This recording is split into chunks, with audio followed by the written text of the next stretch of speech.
The gallery always hushed the children. Even their small shoes softened on the long runner, as if the portraits along the walls had told the very air to be still. Mary knew this hush. She had learned it as a girl on errands with her mother, when the hall was a place of errands and awe. Now she walked between James and Eliza with the Book of Common Prayer cradled against her apron, their little fingers wrapped in the cloth at her sides. They had been restless all morning. The storm had delayed the prince by a day. The nursery had floated on rumour, and the twins had tried to catch whispers the way children catch flakes at a window. Mary had turned them away from the crowded talk. She had promised a quiet half-hour. She had promised a prayer the way their mother had taught them, soft and steady, the way a heart learns to step again after it has stumbled. The chapel door yielded with a familiar press. She led them in. The dimness felt kind, like cupped hands. She set the book on the rail and struck a taper from the little flint, coaxing 3 candles to life. Their flames trembled, then held like brave little soldiers. The children watched, solemn, their breath visible in the cool air before the candles warmed it. "Hands," she murmured. James put his palms together with more force than skill. Eliza fussed with the ribbon at her locket, the small gold oval her mother had last touched. Mary straightened it and kissed the child's hair without thinking. It smelled of lavender soap and sun from the window in the schoolroom, though there had been no sun today, only winter light. "Remember?" Mary asked. Eliza nodded. James nodded too, because his sister had. He tilted his chin, imitating something he did not understand but wanted to hold. Mary opened the book. The pages were softened by years. Some corners were turned down from hurried mornings. On the flyleaf, the princess's name and the year of her marriage. The ink had faded to a pale brown that always made Mary swallow. Her hands were clean, as Aunt Beatrice had once said to her in a different season. She had let that phrase settle into her bones. She used those hands now to hold the book very still. "Our Father," she whispered. The twins followed. Their voices were little, a bit uneven. "Which art in heaven, which art in heaven, hallowed be thy name, hallowed be thy name." The words did not belong to Mary, and that was why she felt safe using them. She counted the breaths between phrases as the princess had taught her when the lady had lived and had been impatient with silence. "Count for them, Mary. Let them hear they have time. Let them hear it even more than they hear me." She had counted back then with a bowed head and a beating heart, a maid learning from a princess in a place where such learning was the shape of kindness. Now the twins' fingers tightened on themselves. She watched James's lashes dark against his pale cheek. She watched Eliza's mouth form each word as if it was a new bead on a new string. Mary's own heart loosened. "Give us this day our daily bread." She remembered the morning the princess had whispered this line fiercely, a day of a fever and a doctor and a low sun. The princess had laughed after the prayer, weary and sweet. "Bread is much more than bread today, Mary. Promise me you will keep a crumb of it for them if it falls." Mary had promised nothing. A maid does not promise a princess, but she had looked at the twins and decided quietly that keeping crumbs belonged to everyone. "Forgive us our trespasses." James hesitated on trespasses, his tongue struggling. Eliza pronounced it with careful dignity, eyes fixed on the page, though she could not yet read. Mary delivered the next line with her voice anchored. The candle nearest the book sputtered, then steadied. She felt the warmth on her wrist. "As we forgive those who trespass against us." The door behind them did not move. The gallery remained a hush. She did not know that anyone stood there. She did not know that a man's coat sent out a faint wet scent of snow and horse, that boots had found the quietest part of the runner, that a hand had found the lion's head latch and stayed there. She only knew the rhythm of small voices, hers underneath like a hand under a page. "And lead us not into temptation." Eliza always softened that word. Mary smoothed it for her with the evenness of her tone. James glanced up at her as if he wanted to tell her a secret in the middle of this sacred thing, and then he decided the secret could wait, because the prayer was a kind of secret too. Mary offered a count of 2, "But deliver us from evil." James whispered the last word with a small proud push. Eliza looked at her locket, and then at the candles as if checking that both were still present. "For thine is the kingdom." The book's paper rustled. Mary felt the room draw a breath with them. Sometimes, in the afternoons, She would hurry the final cadence when the twins were wiggling or the nurse was at the door with a message. Now she did not hurry. The afternoon gave them time. The whisper of the wind met the glass and moved on. The power and the glory, forever and ever. Amen. The sound folded itself and rested. Mary closed the book. She kept her head lowered for one more moment and then came to her feet with the children, small hands still in hers. When she turned, she saw him. The prince stood just inside the door, where a beam of the grey light fell. He had come without ceremony. His coat had travel on it. His face had travel on it too. Lines of cold and little sleep, a jaw set out of habit. His eyes undid all of that. They were not the eyes of a man returning to orders and papers. They were the eyes of a man who had found a room he had not expected. Mary's fingers tightened once before she let go of the twins and made her curtsy. It was proper, and it was a cover for the leap her heart made. She had not expected him today. She had not expected him now. She had not expected him to hear the words that did not belong to her, the words she had kept safe as if they had. "Your Highness," she said. He did not answer immediately. He looked at the locket on Eliza's chest, at James's stubborn chin, at the book in Mary's hands. She saw his mouth move and pause, as if a question had struck him and stopped there. He took one step down the aisle. His boots made a respectful sound on the stone. "Who taught you?" he asked. His voice had come from far away and had brought the cold into the syllables. It was not accusation, it was ache. "Who taught you to say it like that?" Mary folded the book to her apron, not hiding it, only holding it as if it might slip. Her answer had lived on the back of her tongue for months. "Her Highness did, sir," she said. "When they were very small, she asked for quiet. She asked me to count between the lines, so their hearts would learn calm.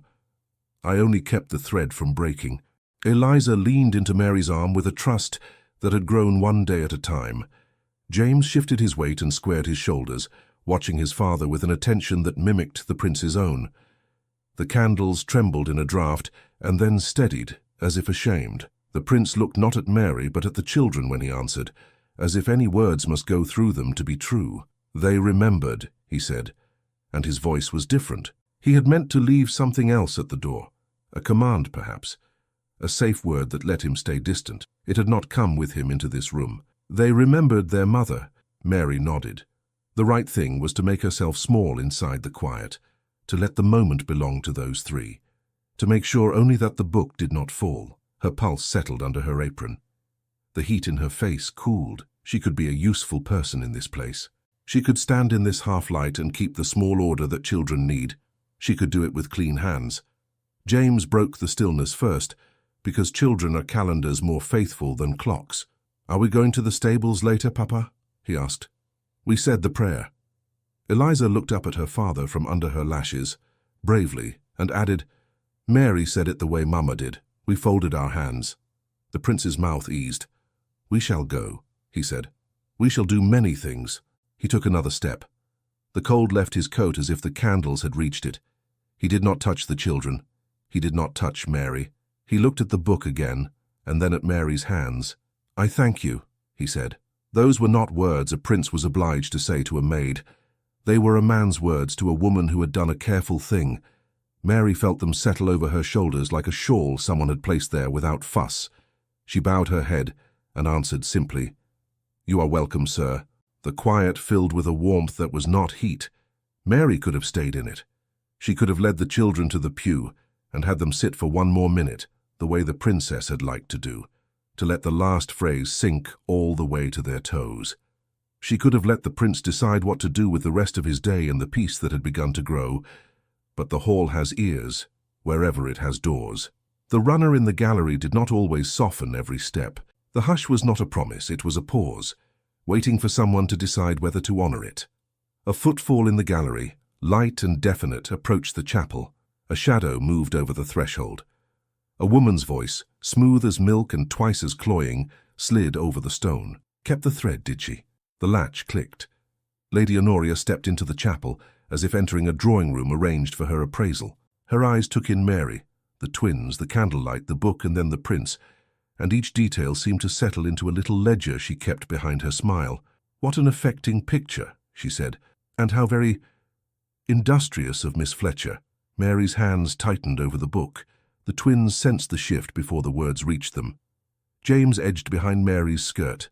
Eliza lifted her chin in imitation of ladies at tea. The prince's expression did not change. He moved forward until he stood near the front pew. His voice was courteous and cooler than the candles. "Lady Honoria." She dipped her head to him and then to the children, as if blessing their existence.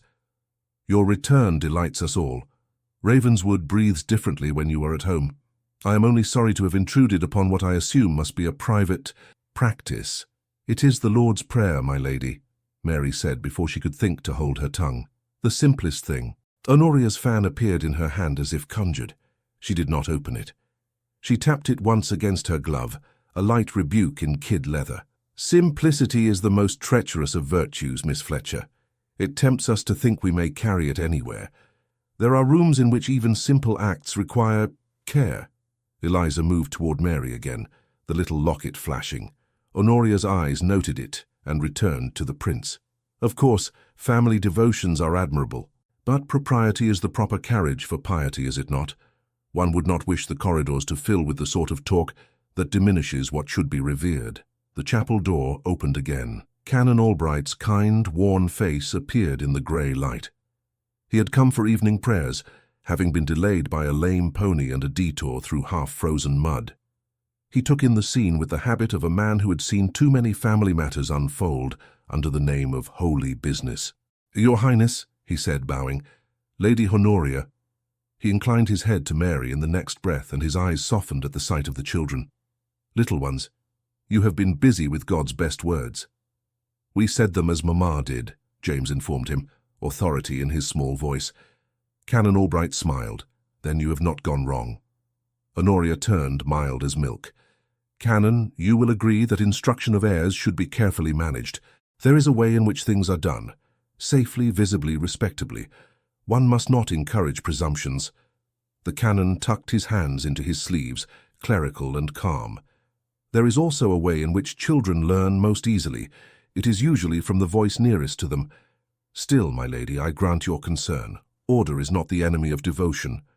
Edmund looked from the canon to Honoria. He did not look at Mary, though he felt her presence the way one feels a steady light against a wall, even when one faces away. "We will not have corridors filled with talk," he said. "We will have a household that minds its business and cares for its young." Honoria's smile sharpened by a degree. "Then you will set the pattern. We will all be guided." Mary read the cue that belonged to her. She bent to the twins and spoke softly. "Time to wash hands for tea." Her voice was steady.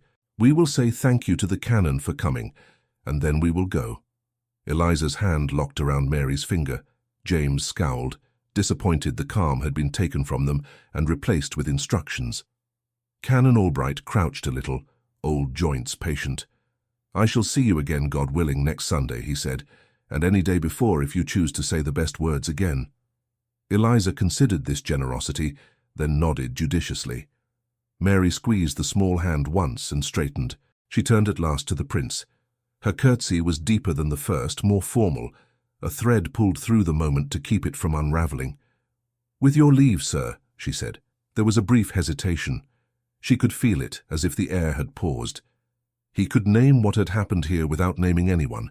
He could protect her without even saying her name. He could do it with a sentence that said the children's peace mattered more than anyone's misgivings. He could do it with the weight of his title set lightly in her favor. She waited. He did not give her that sentence. He gave her another, neutral as a winter sky. "You may go, Miss Fletcher." The words did not strike like a blow. They settled like snow. They blurred what had been clear.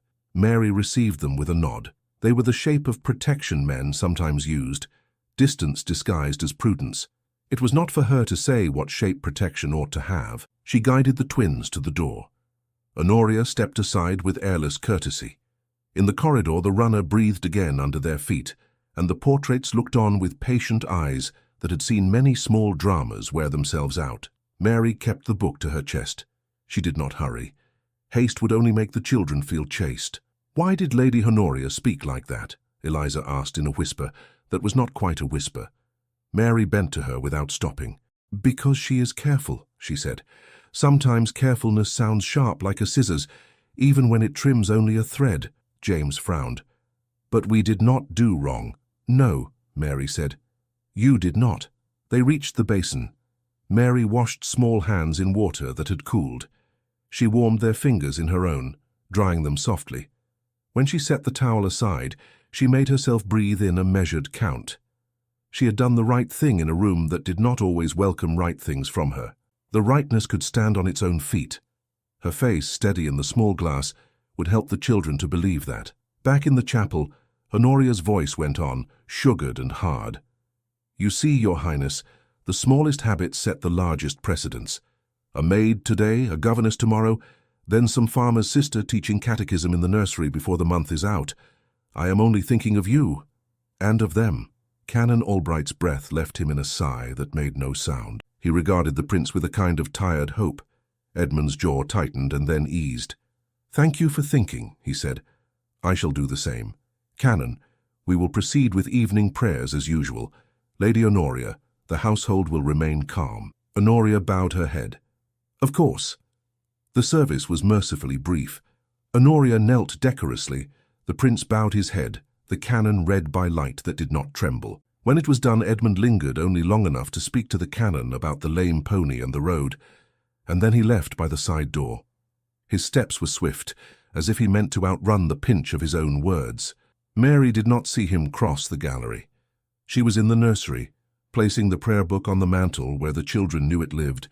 The little square of space looked more itself when the book rested there. James and Eliza had settled at the table with their biscuits and milk, their quarrel over crumbs postponed in honor of the day.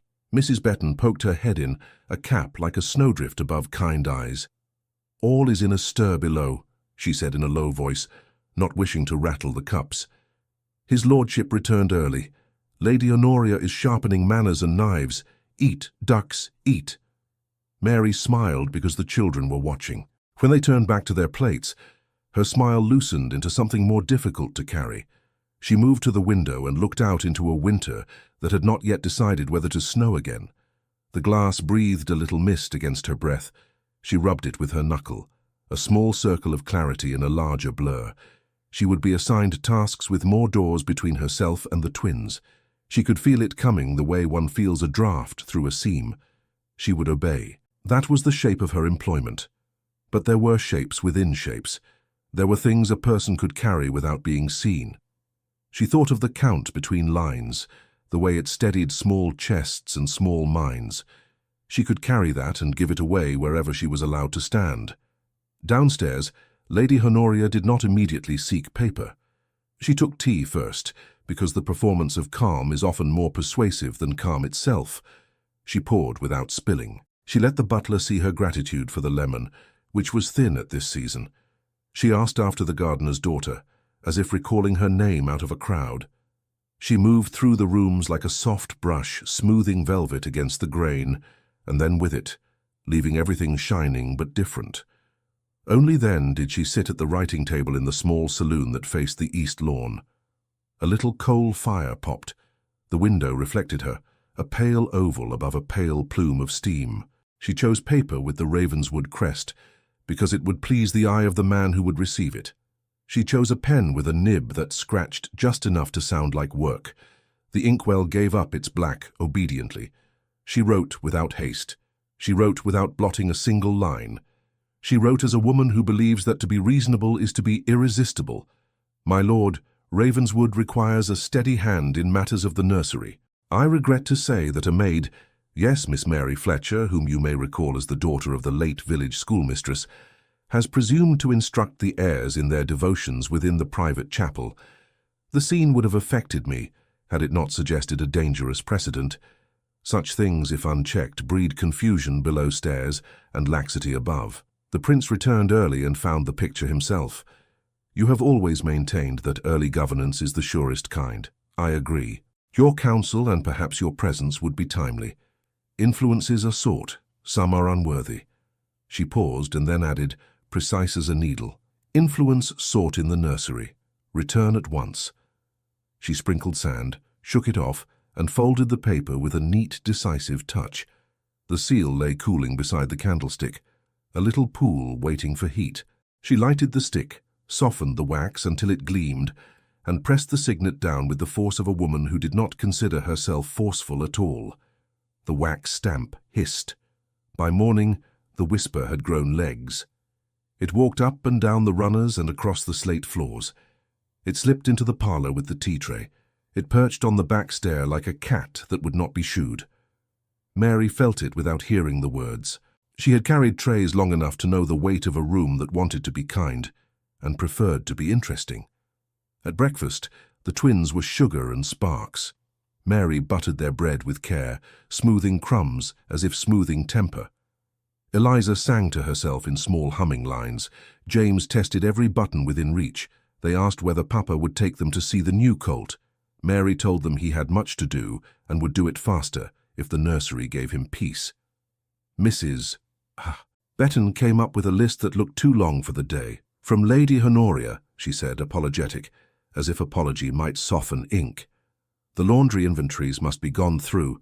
Curtains counted, the East linen press. I will send Jane to sit with you here. Mary nodded and took the paper. The list did not name a punishment, it was simply practical. That was how punishments moved when people wished to seem fair. In the drawing room below, cups chimed and ladies leaned with the exact inclination that made their confidences seem accidental. Such devotion, one murmured, and her companion replied, and such presumption, and both of them smiled, as if presumption were a delicious fruit. Honoria did not lead the talk. She prodded it with the lightest touch, and then looked away as if embarrassed by the vulgarity of frankness.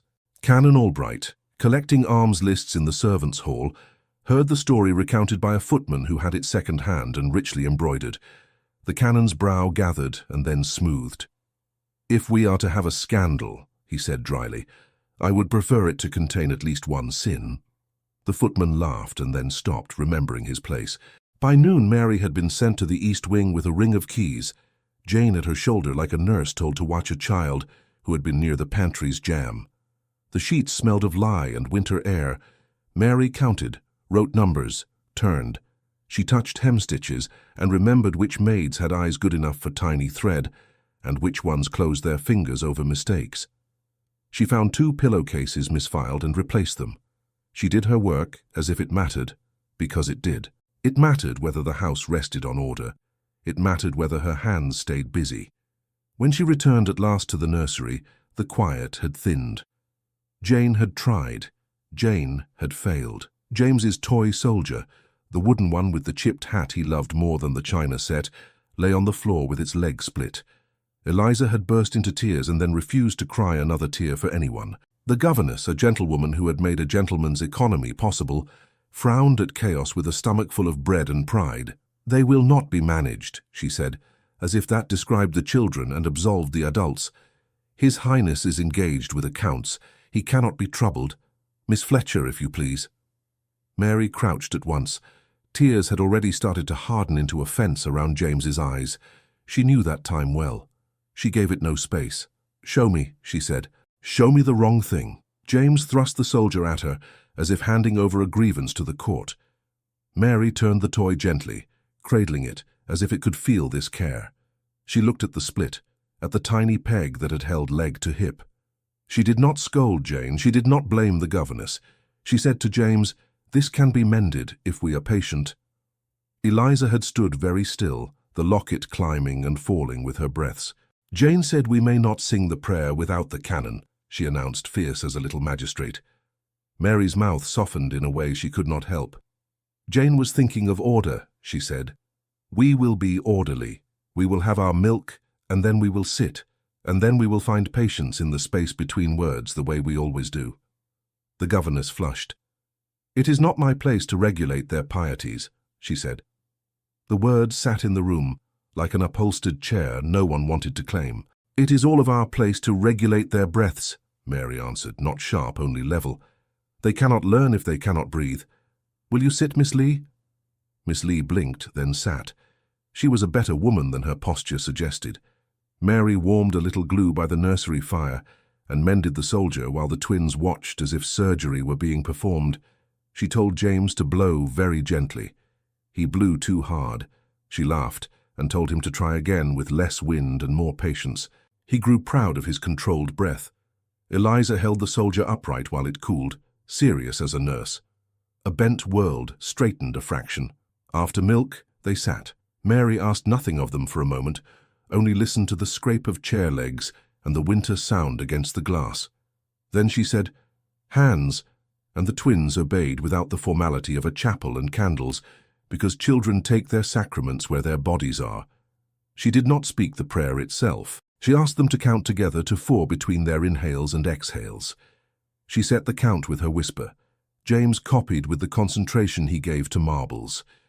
Eliza settled the locket against her dress and followed. Miss Lee watched, the stiffness leaching out of her shoulders as if someone had opened a hidden tap. "What is that?" she asked at last. "Time," Mary said. "The kind you can hold." Miss Lee looked away toward the corridor, instinct and fear in a brief quarrel. She did not forbid it. In the afternoon, Mary was sent to the stillroom to list dwindling syrups. The bitter orange had only enough for a few more spoons. The cherry was gone. The housekeeper's ledger lay open, the neat columns receiving Mary's sums. When she looked up, her eyes found the window and the grey on the far fields, and in it she saw the prince striding across the inner court. He was speaking to the steward, head bent, hand slicing the winter air as he calculated grain and men. He did not look up. He did not look toward the nursery windows. He was a figure built of decisions. He had his reasons. She gave them to him when her mind sought to accuse. She remembered his face in the chapel and how something had gone unsteady in it. She remembered the sentence he had not given her and told herself that sentences withheld were sometimes the best protection a man could devise when other people were listening. She told herself to work. By evening, the whisper had swelled into what houses call common knowledge. The upstairs maids knew. The scullery boy knew. The coachman's wife would know by supper. None of them wished Mary harm. Some of them wished her safety from her own goodness. A maid with a heart and no caution is a hazard to her own sleep. Mary took the twins to look at the snow that had started again, clean and tentative on the terrace stones. She kept her shawl tight and tucked their hands into muffs lined with old rabbit. James pressed his nose to the glass, leaving clouds of breath. Eliza drew letters in the fog with her finger. J, then E, then M. Mary wiped them before anyone could complain about smears. A footman came up with a message. He delivered it to Miss Lee first, because she outranked Mary whether she wanted to or not. Miss Lee paled and turned to Mary. "The children are to dine below," she said, "with the family." Mary took their muffs off again. "Mind your spoons," she said. "Mind your napkins. Mind your jokes. Do not make them until you know they will be welcome." Eliza rolled the locket between her fingers. "Will Lady Honoria be there?" "Yes," Mary said, and left it there. The children's courage did not need her doubts. When they had gone, the nursery felt too large. Mary tidied nothing. She sat very straight on the little chair left warm by Eliza's body and counted again for herself. She reached 4 and then began again with 1, because that is what a person does when she cannot change the air, but can change the way she breathes it. Downstairs, tea slid into dinner. Dinner slid into talk. Edmund sat at the head and did not lose his temper once. Honoria managed to never mention the chapel and to let the idea of it float through every sentence about order and the future. The twins did not spill anything. James spoke once without being asked and then said, "I beg your pardon," because Mary had taught him the survival of that phrase.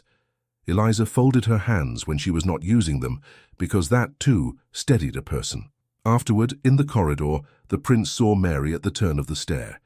She had come to ask Miss Lee whether Eliza might keep her locket on through her bath. He had been coming upstairs with the steward's notes in his hand, and his mind full of numbers that refused to add correctly. They stopped at the same piece of carpet. "Miss Fletcher," he said, and the words carried the whole house behind them. "Your Highness," she answered. He looked not at her but at the step above her shoulder. This was not distance. It was the angle a man chose when he wished to speak without audience, and there were always ears. "The children did well," he said. "At dinner." "I am glad," Mary said. "They are settled," he added, and the word moved through both of them like a visible thing, because they both knew how easily that could spoil. Mary inclined her head. She ought to step back and let him pass. She did not. She took the smallest breath she could and let it out with a quiet sentence. "Sir, if there is fault to be found, Let it be laid on my back only. He looked at her then. He did it for less than a heartbeat, but it was long enough for her to see tiredness and a kind of gratitude that could not cross the space between them. He nodded once, the memory of a bow. "Good evening, Miss Fletcher," he said. "See that you rest." She did not rest. She sat in the narrow chair by the nursery hearth while Miss Lee oversaw the baths, and she mended a seam in James's cuff with stitches so small she had to stop every fourth one and blink. She kept the steady rhythm because her hands had learned steadiness in harder rooms than this. She let the crackle of the fire be the only music.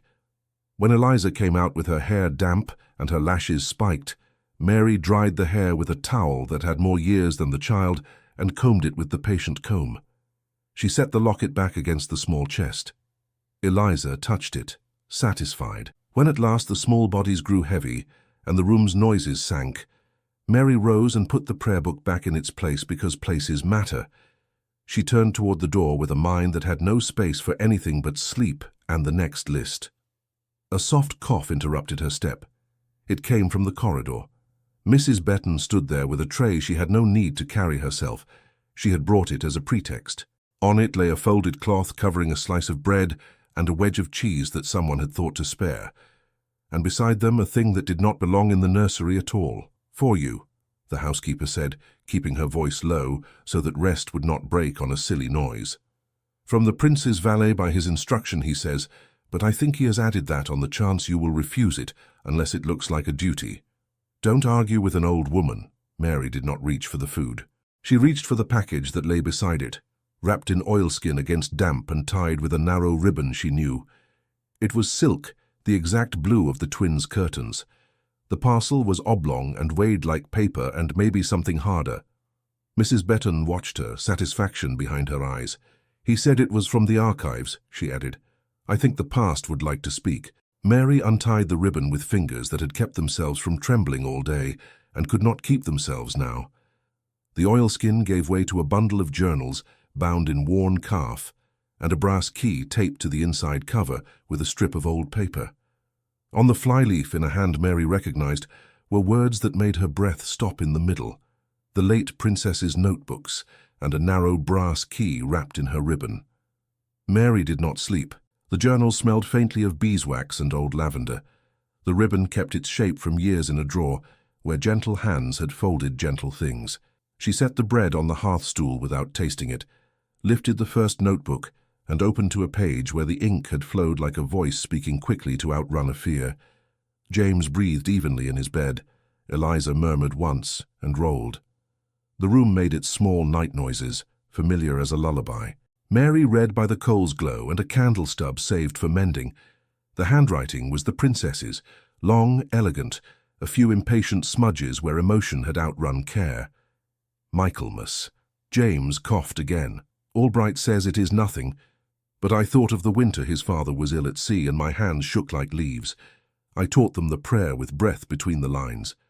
'Calm,' I said to myself, as if I were my own nurse." Mary's eyes moved over days and weeks that remembered tiny things. Eliza's first attempt at curtsy, James's stubbornness with a boot, the taste of a pear too cold from the larder. The writing never named a servant unkindly. It remembered the gardener's dog, but forgot the names of baronets who had come and bored. Between the lines, Mary heard laughter that had not been heard in the nursery since. Then a different tone, tight and precise, crept into the hand.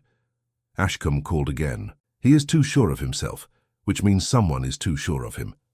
He speaks of influence as if it were a ribbon one ties to a child's wrist. Edmund says there are currents I cannot feel because I am a woman. I say there are currents he cannot feel because he has been taught not to. Albright is steady. I will put something where no one looks." Mary turned the page and found the words that snared her breath. "If I am called home before they are men and women, let a woman with clean hands guide them in prayer. Let the priest guard the doctrine and the father guard the world. Let a gentler voice guard the hour before sleep. Clean hands." Mary pressed her own together without meaning to. She could hear Aunt Beatrice's voice, years old, telling a girl who thought only of linen and stairs that hands could be clean in more than one way. She read on. There was talk of the hidden godfather, named only by initial.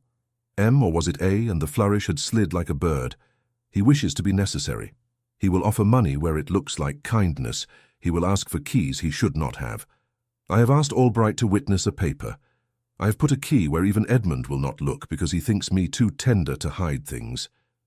Mary looked at the key lying in the gutter of the notebook, taped there with a strip of paper whose corners had browned. Brass narrow with a notch at one end and a bite at the other. She had not seen its like among the household rings. The strip of paper held a line in the princess's hand. Lectern. The candle guttered, recovered, and sent up a steady flame as if heartened by the word. Mary closed the journal and held it to her chest. Gratitude and sorrow beat with the same pulse and made her eyes sting. She thought of the prince's face when he had seen his children's hands. She thought of Honoria's smile shaped like a rule. When dawn slid like a paler ribbon across the nursery curtains, Mary wrapped the journals again and tied the ribbon with a care that made her hands slow. She tucked the brass key into her apron pocket, weight against her, a truth waiting. She did not go to the chapel yet. She had learned the cost of being seen in the right place at the wrong hour. She waited for day to become busier and people to forget to watch. First she took the twins to the schoolroom, because that too was duty. Miss Lee had slept in her smaller bed as if, having done nothing all day, had used her up. She greeted the children with a weak smile that did not reach her eyes and wrote sums for James and letters for Eliza. The letters were shaky lines today. Mary did not scold. She held Eliza's hand once and then let go so the child could find her own straightness. When the bell rang for the servants' breakfast, Mary slipped down the back stairs and out the door that led to the winter garden. The air bit and cleared her thoughts. Hoarfrost laced the dead rose canes. A robin disagreed with the season from a thorn bush and hopped without sense of anyone's rank. Aunt Beatrice was already there, wrapped in a shawl the colour of ash and tied under her chin with a knot that would have shamed a lady's maid. She walked slowly, which made people think she was weak. It was how she had seen whole generations lose their tempers and their arguments. She stopped when she saw Mary, then came to her with a face that neither pitied nor hoped too much. "You are up early and heavy with something," she said. "If you were a girl of mine, I would make you sit and pour it out." Mary smiled because it was impossible not to. "I am not a girl of anyone's," she answered, not resentful, only stating what she had taught herself to believe. Aunt Beatrice snorted with approval. "Good. God keeps better girls than we do. Walk with me." She slipped her arm into Mary's as if their stations had never been arranged by anyone's table plan. "I hear the hall is full of kindness made sharp. I hear your name in mouths that cannot pronounce mercy." Mary looked down at the frosted gravel. "I did not mean to do a large thing," she said. "I did only a small one." "That is what makes it large," Aunt Beatrice replied. "A small rightness done without fuss is the most subversive thing a woman can do in a house that worships appearances." She patted Mary's hand, feeling the tremor there. "Breathe. Your hands are clean. Whatever they accuse you of, keep them clean." Mary swallowed. The words met others in her mind and locked hands. She had dreamed of this sentence before hearing it. "What if they say I presumed?" "They will," Aunt Beatrice said. "Let them. Presumption in their language is often another word for courage in ours. Be careful, not cowed." She lifted her chin toward the chapel, whose small apse showed above the yew hedge. "And if you carry any key that is not yours, give it to the person who can open the right door with it. Do not be found with keys in your pocket. Not in these days." Mary's fingers closed around the brass in her apron. "I have something," she said. "The princess left it for him. She left words too. She wrote of a man who wishes to feel necessary. She called him a godfather who hides himself." Aunt Beatrice's mouth lost its softness. "Of course she did. They travel in pairs, those men, piety and appetite, so that you cannot pull one without being told you harmed the other." She sighed out a fog that rose and dissolved. "Give it to Edmund." Mary looked startled enough to make herself smaller. "To His Highness?" "To the man," Aunt Beatrice corrected quietly. "He was not built for intrigue. He was built for order and constancy. If you do not give him the tool, he will choose the wrong weapon out of habit. He will fight a whisper with a silence and call it prudence, and you will be left to drown in people's good sense." She stopped walking and faced Mary full. "You loved her." Mary did not try to pretend otherwise. "Yes, so do I," Aunt Beatrice said. "We will not let her be undone by anyone's neatness. Come." They crossed the frost. The chapel door had been left unbarred because the canon came early on Thursdays to prepare his lessons for the village children. The nave held the morning in cupped hands. Candle stubs waited for evening. Mary stood in the aisle and felt the old steadiness settle over her shoulders again, as if it had been hung there like a shawl. She wrote lectern, Mary said. Aunt Beatrice nodded toward the carved oak that stood at the front, its side panel plain to any eye that looked at it for ornament rather than purpose. Well then, Mary approached and ran her fingers along the seam. It had never caught her notice until the word had put light around it. Her hand slipped into her pocket and closed on the key. It lay warm now, warmed by her body, as if glad to be useful. She looked at Aunt Beatrice. Find him, the older woman said. Let his hand turn it. A woman can keep a secret alive. A man must pull it into air if it is to change a room. Mary nodded. Her heart did not leap. It pushed steadily against her ribs as if reminding her it had work to do. I will fetch him. But the prince found her first. He stepped in through the side door where an unassuming man can enter without being announced. He carried himself as if sleep had been a negotiator he had failed to bribe. He stopped when he saw Mary and Aunt Beatrice at the front. His eyes went at once to the woman who had raised him, because men who want to do right always look first at the person who taught them what rightness feels like. Aunt, he said, and the word softened the room. Miss Fletcher. Aunt Beatrice did not bow. She never overfed a man's rank. Your wife left a knot for you to untie, she said. Mary holds the end of the string. Mary reached into her pocket and brought out the key. She did not carry it toward him like an offering. She carried it like a fact that wanted to be placed in the right hand. He held out his palm. The brass lay in it with a weight that was larger than it looked. Mary saw the moment when he recognized the princess's ribbon. Where? He asked. Mary lifted her chin toward the lectern. She did not speak in the chapel voice this time. She spoke as a person giving instructions to someone who needed them. Here, she wrote it. He moved to the panel, bent, and found the seam with soldiers' fingers that had learned to search a map, and a man with the same care. Aunt Beatrice watched his profile without blinking, as if the act of looking could guard the act of choosing. Before you open it, she said, know that what you read may oblige you to be braver than you like. Decide now. He stilled. The pause was the kind that shows whether a man's quiet is made of fear or of thought. He lifted his head and looked from Aunt Beatrice to Mary, and then to the narrow windows that made thin ladders of light on the floor. I am already obliged, he said simply, by two small voices and by hers. He set his hand to the panel. Mary saw a line in his jaw ease at last, like a rope loosening when a knot learns what it is. He examined the side of the lectern and then found near the base a tiny hole the size of a sparrow's eye. He touched the key to it. It fit. The brass slid into place with a small sound that lived only in that room at that moment. The lock yielded with a dry whisper, and a panel no wider than a hand swung inward. Inside lay a shallow niche lined with faded velvet. On the velvet were two things: a folded paper sealed with beeswax impressed by the small seal the princess had used for her private notes, and a slip of ledger paper, the edges rubbed soft, bearing a figure and a name. Edmund did not reach for them at once. He stood very still, as if the room might instruct him how to move. Then he put his fingers to the sealed letter with a care that made Aunt Beatrice look away for a heartbeat. He turned it and traced the impression. The wax held the tiny device of a sprig, her choice when she wanted to mark something tender, not official. Open it, Aunt Beatrice said, but her voice was gentle.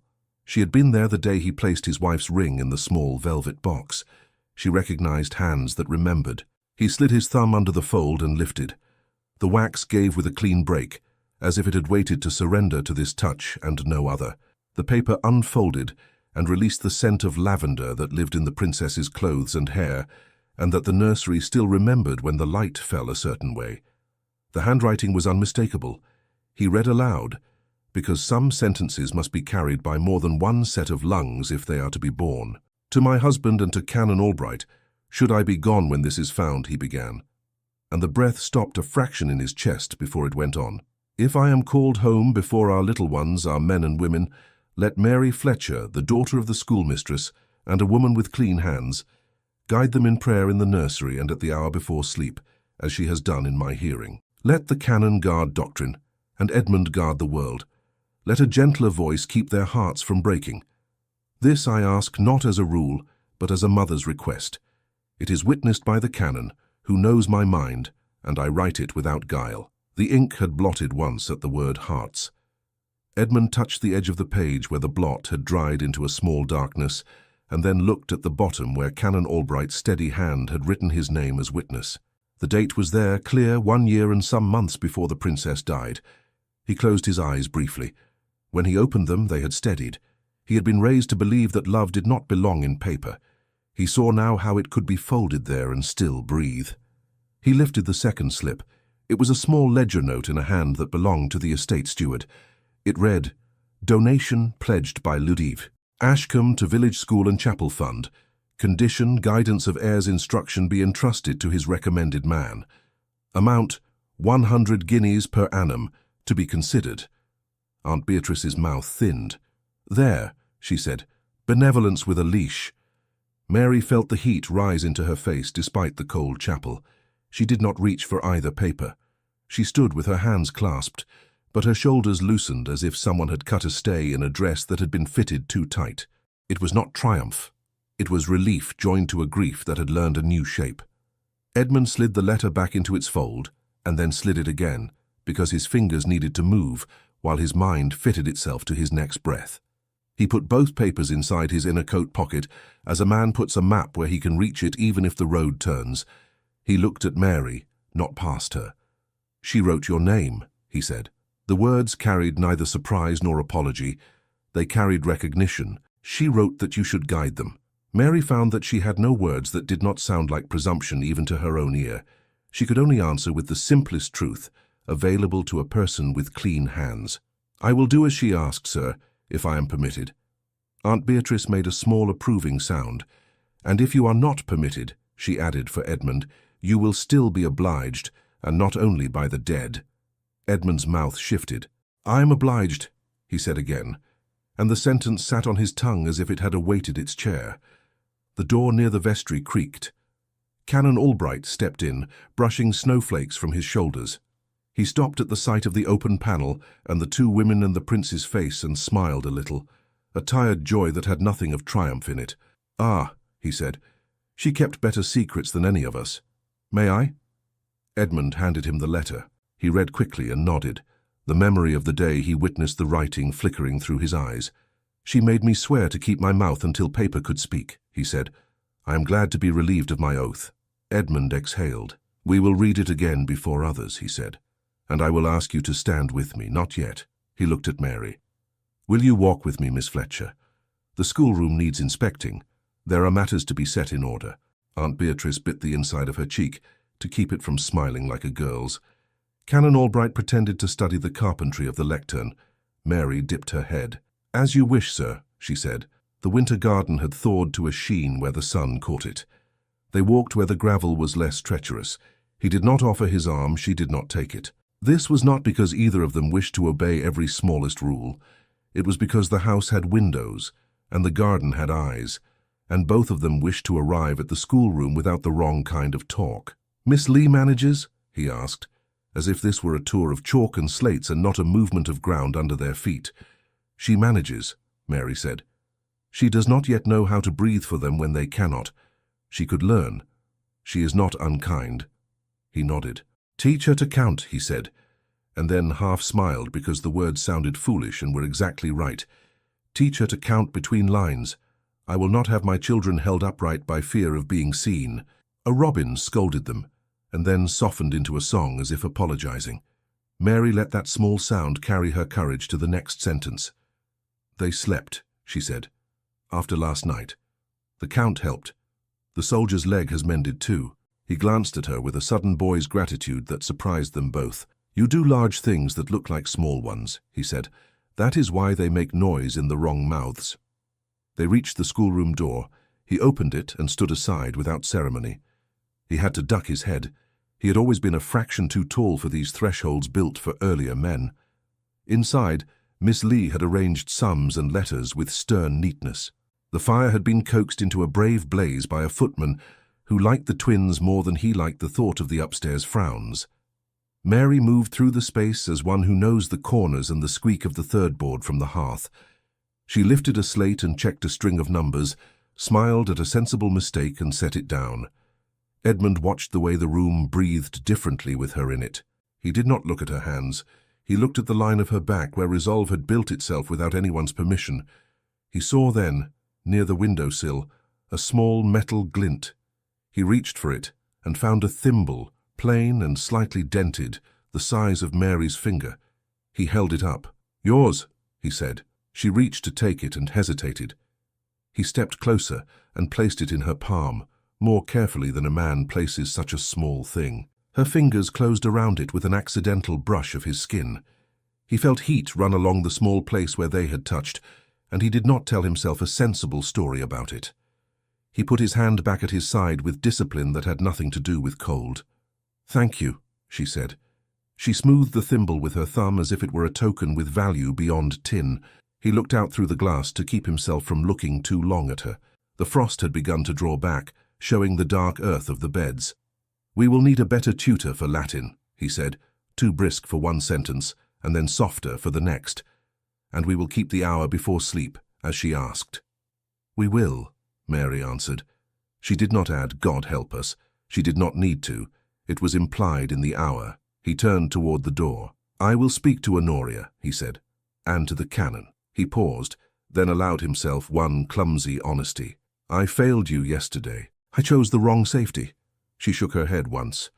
"You chose to count out loud today," she said, "and that will teach the house a new measure." He bowed his head. The gesture was not to her rank. It was to the sentence. They left the schoolroom together with 2 feet of careful distance between them. The corridor caught their reflections and held them apart as if to spare them both. At the turn, his cloak snagged on the latch of a chest. Mary reached without thinking and freed it. Her fingers straightened the fold where the wool had creased. He said nothing. He felt the way soldiers feel when someone ties a bandage and then steps away before thanks can make it awkward. By the time they reached the main stair, the house was beginning to bustle around a new piece of news that had not yet reached them. A footman hurried past with a tray and a face that wished to be blank. He failed. Edmund stopped him with a word. "What is it?" The footman balanced the tray and his courage. "My lord, the invitations for the Thanksgiving Mass have gone out as Lady Honoria ordered, to give thanks for the safe return and the children's health. We are to receive guests from town." He swallowed. "Lord Ashcombe has accepted." The next days folded themselves into preparations, as if a household could outrun discomfort by polishing silver hard enough. Honoria oversaw the laying of fires and the pinching of napkins into fans that sat at attention on the plates. The footmen practiced the exact angle of their bows. The cook grew short-tempered with currants that refused to behave. Mary moved through it all as one more needed pair of hands, invisible in the way useful things often are. The twins were as bright as small larks the morning the first carriages rolled into the court. James pressed his forehead to the window and smudged it. Eliza counted wheels until her numbers tangled, and she laughed. Mary smoothed their collars and kept their curiosity from spilling over. "Who will come?" James asked. "People who have opinions," Mary said, fastened Eliza's ribbon, and kissed the child's hair before she could tell herself not to. Downstairs, Aunt Beatrice took her seat by the fire with the air of a general who has chosen the best ground and will not be moved. Canon Albright stood near the window, rubbing his hands to keep chilblains from claiming him. Honoria took the place that let her see every door and every person who came through it before they were aware. The prince remained out of sight for the precise amount of time that allowed anticipation to do part of his work. The Beecham sisters arrived first, high colour and higher feathers. After them a string of London acquaintances whose names would be remembered only as long as their bonnets. The room filled with the sound of good breeding, compliments, surprise expressed at the right pitch, concern for roads, the weather, the reform bill, and whether children ought to be aired before noon. Then the last carriage, the only one that mattered, entered with a softness that did not match its weight. Lord Ashcombe had a talent for being present, as if he had been there all along. He did not rush himself into a room. He allowed it to notice him. He cut the figure of a man who had eaten well on other men's caution and had not paid for it with indigestion. His coat was the precise black that consoles the eye. His smile was the precise warmth that insults the heart. "Ravenswood," he said to Edmund when the prince came forward at last, tall and controlled. "The country agrees with you. It is good to see a house inhabited by its soul again." Edmund did not bow more than necessary. "Ashcombe, welcome." "Lady Honoria," Ashcombe continued, taking the gloved hand offered him and making a neat shape of gratitude over it. "You keep a standard no London prince's house could maintain." Honoria gave the smallest acknowledgement a human face can manage and still be called a response. "You are kind." Mary kept to the edge of the room as she had learned to do when carriages brought people who could harm by accident. She had brought the children down for a greet and retreat. Eliza held her hand. James held Mary's dress and stood straight the way he thought a soldier might. Honoria saw them and lifted her chin, and Mary knew in an instant that she would not be allowed to retreat as quickly as she had hoped. "Miss Fletcher," Honoria called sweetly across conversation, "come nearer. The children must be presented to our friends. Lord Ashcombe, you remember the little Ravenswoods." Ashcombe turned, and his eyes registered Mary before they registered the children. He covered that misstep with expertise. He bent to James and Eliza with a gravity that was perfectly judged. "Little lord." "Little lady," Eliza curtsied, a small gravity of her own. James bowed as if the motion were a trick he would improve by practice. Ashcombe straightened. "They carry their mother in their faces," he said to Edmund, and for the first time his voice sounded like a true thing that had escaped him. Then he tucked feeling back into his pocket. "It is precisely because of that sweetness that we must be careful with the impressions we allow them. The nursery is the antechamber to the throne. The nursery is the antechamber to conscience," Edmund answered quietly. Honoria's fan appeared. She raised it, then lowered it, then let it rest. "We all agree," she said, meaning nothing of the sort. "Miss Fletcher has been very attentive." Mary had not wished to be called upon to speak in this room. She did what she always did when she had no desire to be seen. She made herself simple and precise. "I attend to what I am given," she said. "Just so," Ashcombe replied. His eyes passed over the locket at Eliza's throat and made a note. "And it is my particular burden to attend to what is not seen. The state takes an interest in certain matters, even when they are very small. Devotion, for instance, influence, the shaping of a mind." Canon Albright had been tracing a pattern on the window pane with a dry finger, while the talk warmed. Now he turned, the patience on his face seasoned with humor. "I had not known the state wished to guard a child's bedtime," he said mildly. "I shall be glad to have help with my evening rounds." Ashcombe inclined his head to the canon, with a deference that was almost convincing. "You have my profound respect, Canon. It is precisely the spiritual welfare of the little ones that concerns me. I am acquainted with certain men in the diocese who would like to have their names on the lips of the future," Aunt Beatrice said, not looking up from the embroidery she had taken up as if to occupy her hands while she decided whether to throw the hoop. Ashcombe smiled without moving his mouth. "We are all ambitious for the good, madam." The prince stepped half a pace nearer to Mary and the children, a distance that would look like nothing to anyone not looking. Mary felt it like a door eased nearer in a draught.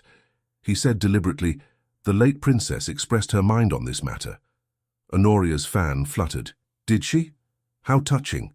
We all had our sentiments. Sentiments are thread, governance is cloth." Canon Albright's eyes went to Edmund's coat pocket and back. His mouth was very still. Mary felt the twins lean toward her as if the air were pulling at them. She pulled nothing back. She only steadied their hands with hers. Ashcombe made it easy for Edmund to keep his silence. That was his skill. He gestured as if he were tired and magnanimous about it. "We will not labor, gentlemen, with ladies' anxieties," he said. "We will move by way of custom. To guard all parties against misunderstanding, I have brought a small instrument which will ease minds in the parish and beyond."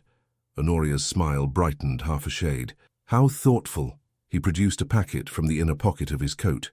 It was folded parchment bound in a red ribbon tied without haste. He held it as if it had no weight and considerable consequence. He did not yet offer it to Edmund. He turned instead to Mary, because that is how men like him make their point. "You must forgive our concern, Miss Fletcher," he said, his voice capable of sympathy it did not feel. "You will see that it is not directed at you, but at the shape of things. The right voice in the right room, that is all." Surely you would not wish to stand where a gentlewoman or a man of the cloth ought to stand." Mary did not answer. She had stored up sentences for such a moment, without ever expecting to have to spend them. They all felt wrong now, too proud, too humble, too ready to be misunderstood. She found the only one that did not choke her. "I wish the children to have peace," she said. "Precisely." Ashcombe turned to Edmund at last. He lifted the packet so that the room could see the ribbon and recognized the colour as official. "I have here a petition for proper ecclesiastical oversight of the heirs," he said, holding it out to the prince. Night laid itself over Ravenswood with a kind of busy hush, the way a mother lays a blanket and then goes on mending by the fire. The petition had been shown and admired for its ribbon.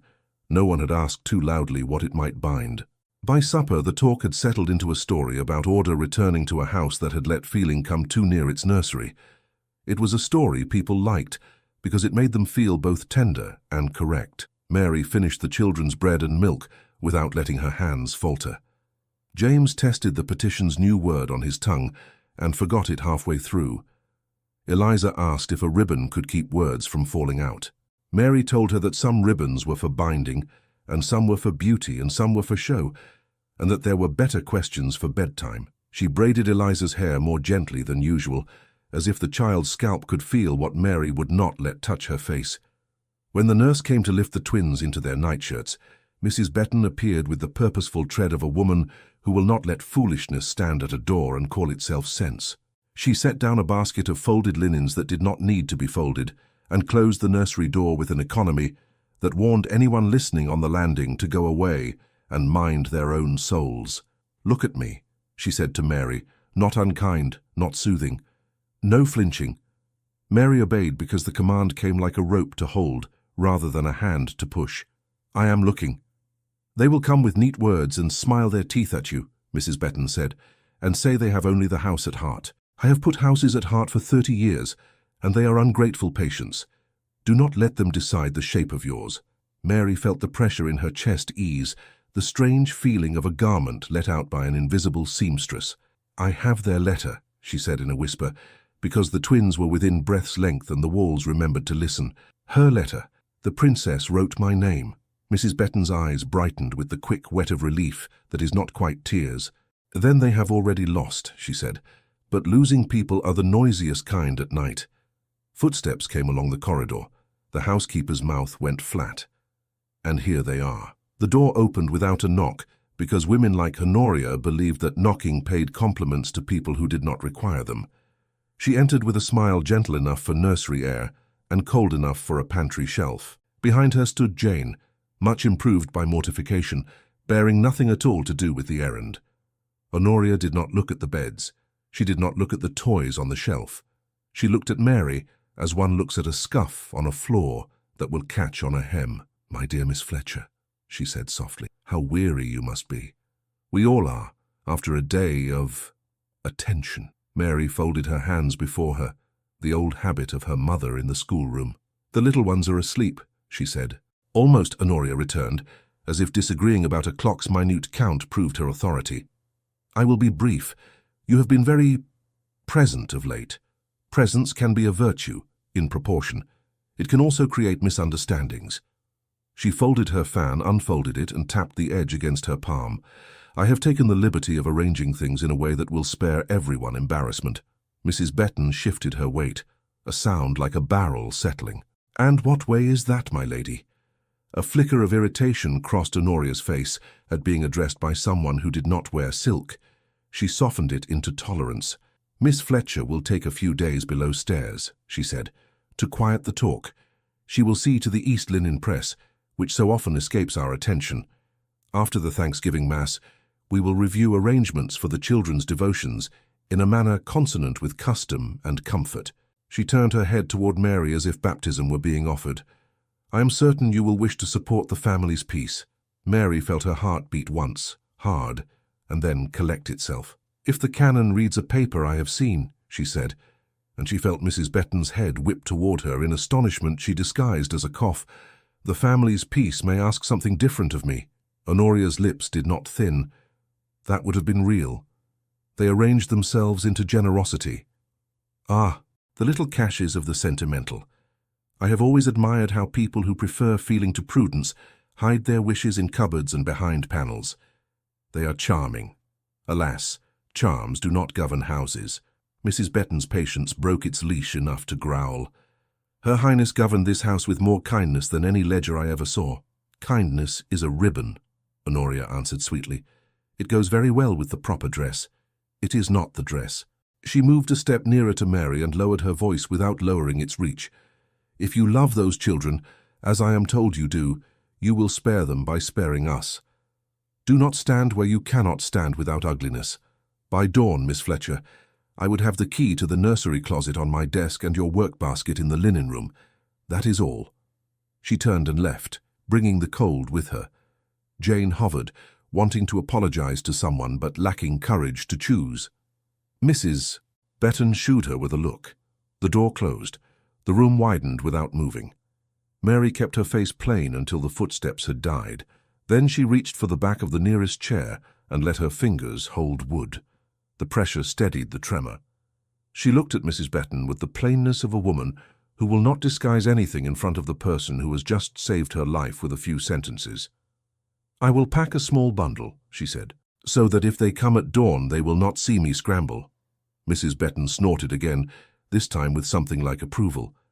Pack nothing you cannot carry in one hand, she advised, and put the other hand on the banister.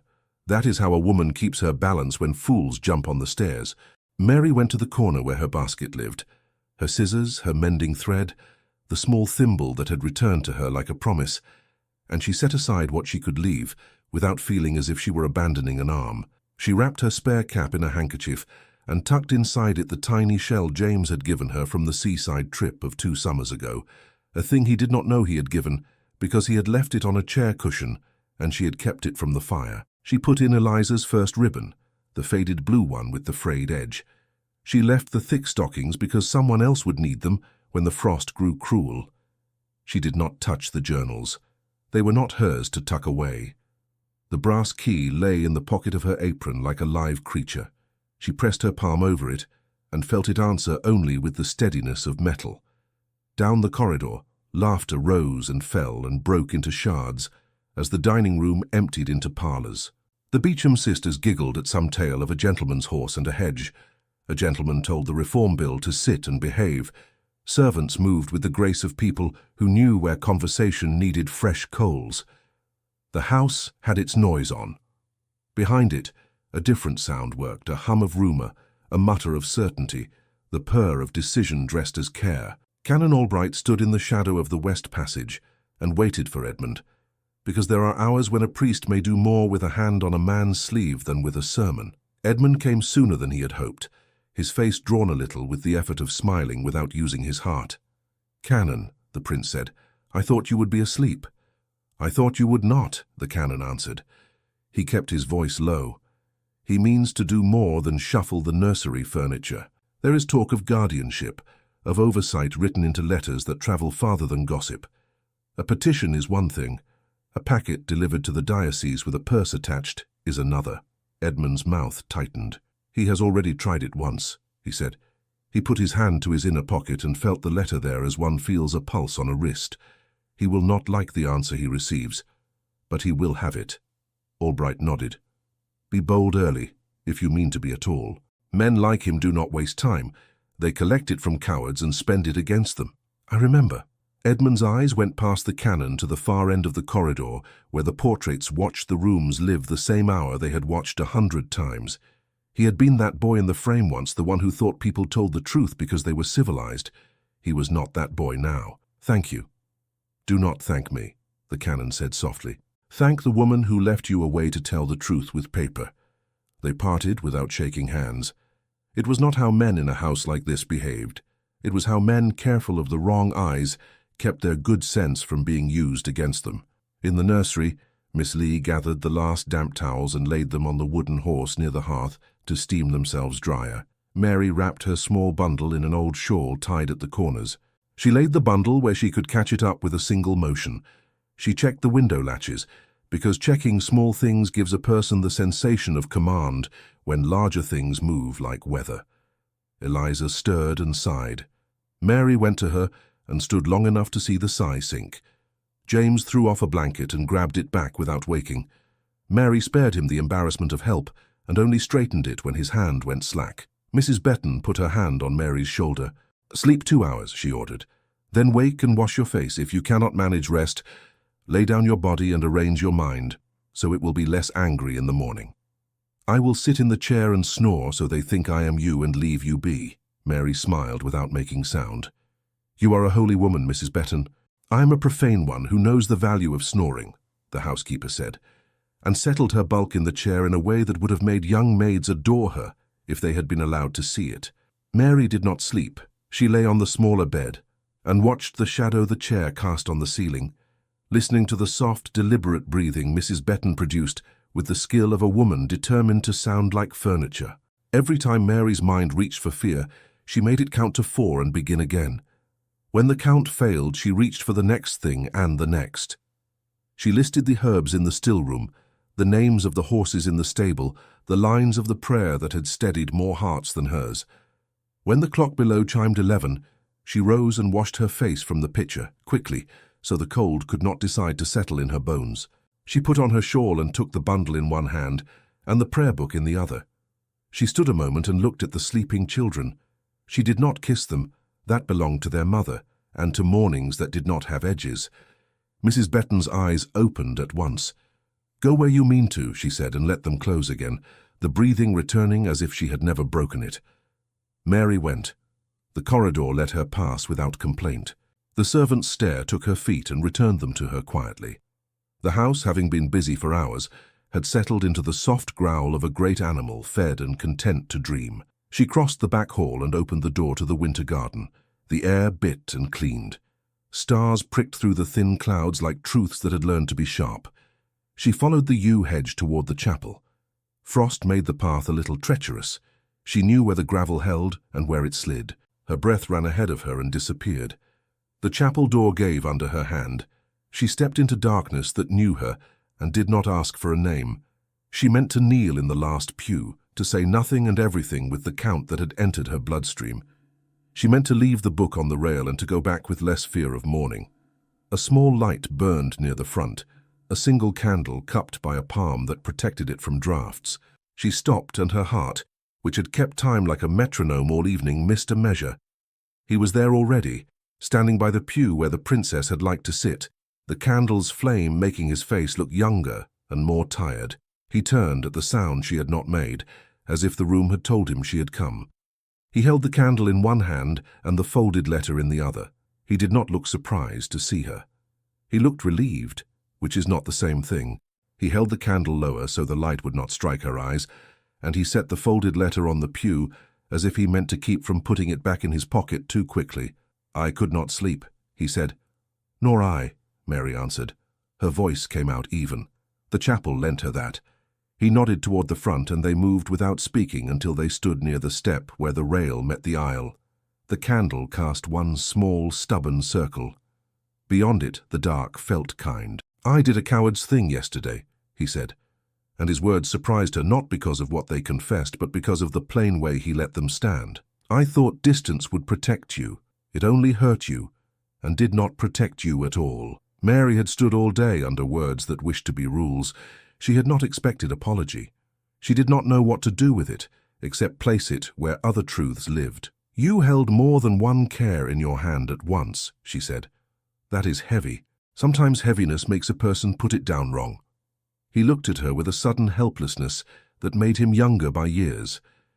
"If I were a better man, I would not have asked you to bear the weight of my wrong placing.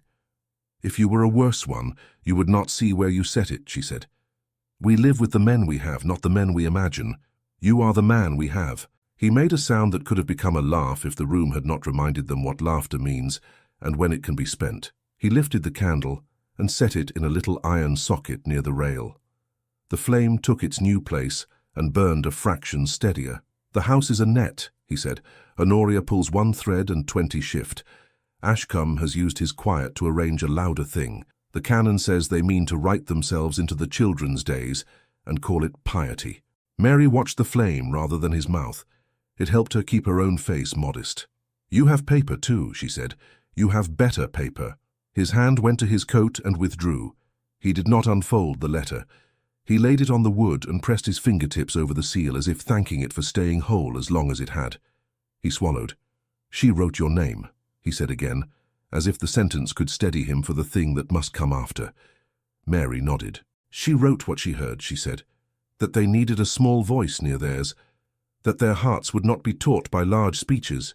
He looked at her hand where it rested lightly on the back of the pew. His eyes had learned to hold back. He let them come closer now.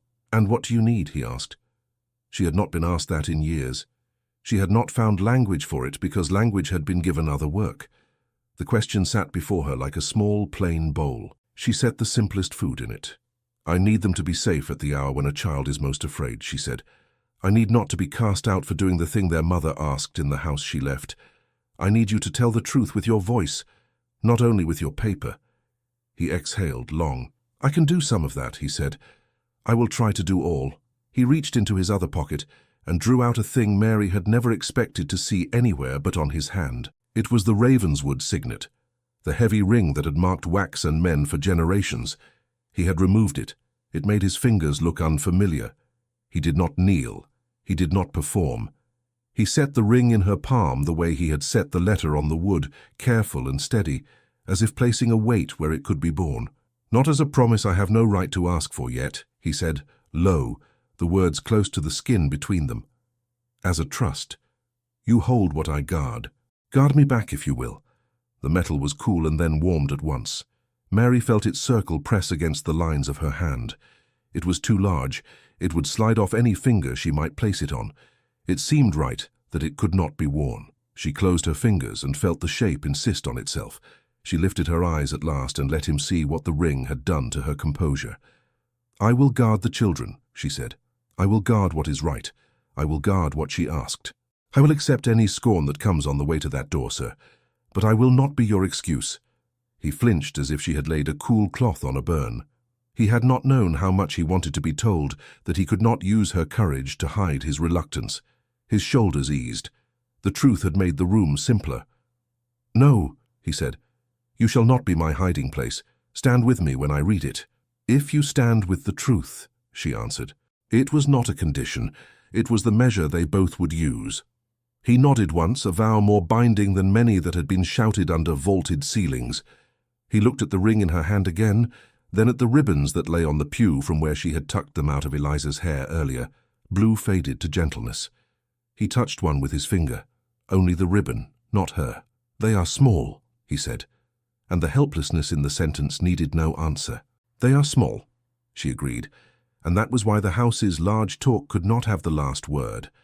The candle threw their shadows tall against the stone, two figures standing with a third between them that was only the distance they chose. Silence held a breath with them. Then he spoke again, a different thought in his voice. "Honoria will not yield," he said. "She will step back when she miscounts," Mary said. "If you make the count clear and public." She set the ring back on the pew for a moment and lifted the folded letter as if weighing it.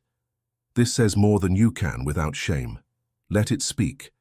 He smiled without mirth. "You think me a man who prefers paper to speech." "I think you a man who prefers order," she said. "Paper will give your words a chair." He laughed once then, softly, and the sound did not feel wrong in the church. He picked up the ring and placed it again in her palm, firmer. "Keep it until tomorrow," he said. "It will remind you I meant this." "I do not need reminding," she answered.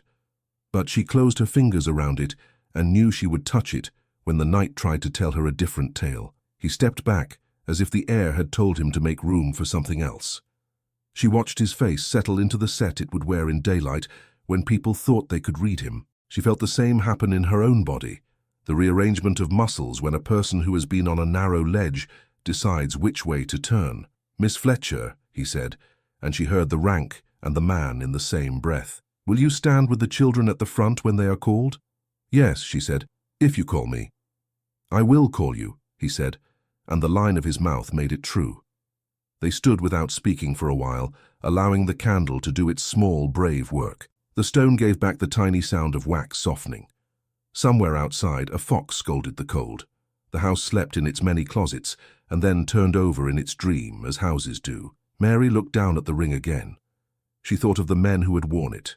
of wax seals broken by women whose names did not travel as far as those men's horses went. She thought of a life made of small hours around large guests, and how those small hours were where vows were kept or not. She let the ring rest on the ribbon, a circle on a line. "You should sleep," he said, because he was used to giving orders when gentleness needed a shape. "You should too," she said, because she had learned to speak gently to men who had never been spoken to that way unless they were ill or infants. He made a small gesture of defeat. "I cannot." "Then sit," she said, "and count." She sat in the pew and left him the space beside her. He did not take it. He sat behind her, which is how a man sits when he means to be near without being seen near. She did not turn. She began quietly, the count that had steadied the house more than the house would admit. "1," she whispered on the breath in. "2," as it went out. She took him to 4 and back to 1. She heard, after a time, his breath obey. When the candle had burned down far enough to trouble the iron, he rose and pinched it out. The smell of wick and human warmth and old wood drew around them. In the dark, the letter lay like a small pale animal that would not run. They did not pick it up yet. "Tomorrow," he said. "Tomorrow," she said. They both stood. She put the ring back into her palm and closed her hand hard over it, imprinting a circle into the soft of her skin so she would still feel it when she opened her fingers for other work. He lifted the letter and slid it again into his inner coat, where it would lie against the beat in his chest. A thin bell sounded from the tower, not for them, but for the servants who would rise early to lay fires for guests who demanded them. It was the first note of morning, pulled too soon through the dark.